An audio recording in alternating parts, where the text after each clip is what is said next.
Obesity in its simplest way means excessive body fat, and it can affect our lives and loved ones around us.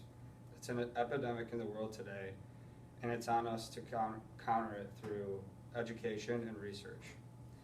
I have seen many ways obesity can affect people. It's challenging in many ways also. There's not just one simple cause, but we have the ability to change our lives and others' lives for the better. As you'll see, there are several causes of obesity, but there are also several ways to change it. The stats on obesity are quite staggering. The World Health Organization cited that obesity has more than doubled since 1980. Since 2014, 39% of the earth was overweight. 600 million were obese. 67% of Americans were either overweight or obese.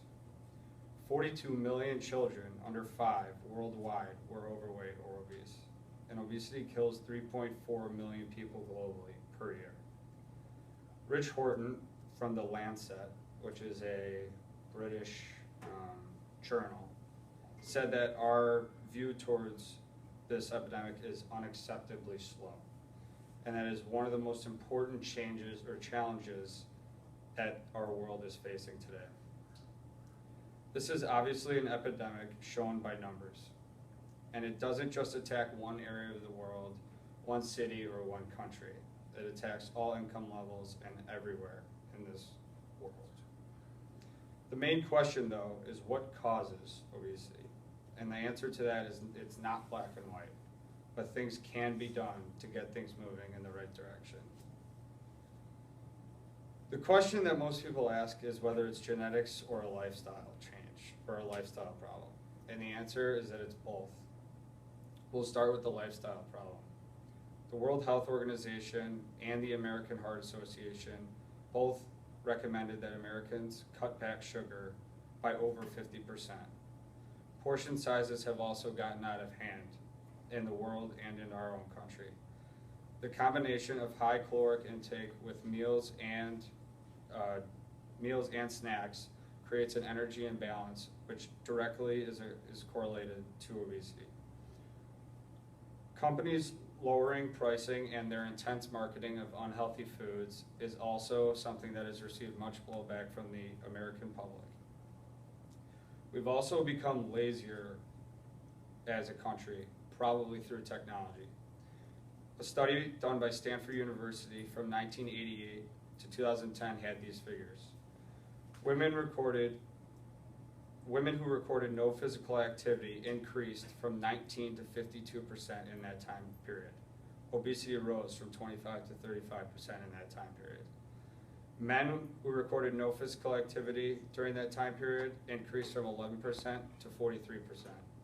Obesity rose in men from 1980 to 2010 by 15%. Children with 1 extra hour of TV are 2% or per day are 2% more likely to have obesity when they grow up. Americans in the world around us have become sedentary. Inactivity is just one piece. One other piece, but harder to identify, is genetics. Genetics definitely play a role in obesity, but the question is how much? A new study had some innovative results to tell us. Over 300,000 people were studied, which is the biggest study of genomes in history, and 97 gene variants of these genes said that they affect weight directly. These gene regions affect appetite and the brain. More people are addicted to food than ever before. What this study showed is that there is a correlation between our neurological system and our bodies. There's also estimates of heritability from 30 to 70% in the body mass index, which tells us people and their heritability of obesity can vary greatly. Continuing this research is key because doctors and medicine makers may be able to alter these genomes in the future. Now the question is what to do going forward. It's important to decrease the rate of obesity for many reasons. Obesity predisposes people to diabetes, heart disease, kidney and liver failure, bone and joint pain, and cancer. It shortens lives, and it's important to change that as a society. On top of just saving lives, if the UK did a study and they found that if it implemented 44 obesity fighting measures, the country could save $25 billion in healthcare costs and increased productivity. Most importantly, it's to save and prolong lives, but the world could also save trillions of dollars. All in all, we must change culture to truly stop obesity. It's not easy, but it will take proper education and research. Educating ourselves nutritionally and functionally, continuing research at a higher rate. Many things cause obesity, but we can do many things to alter it. We must act in order to save and further lives we deeply care about, and change a rapidly increasing unhealthy trend. I hope you now realize why fighting this sweeping problem is of the utmost importance.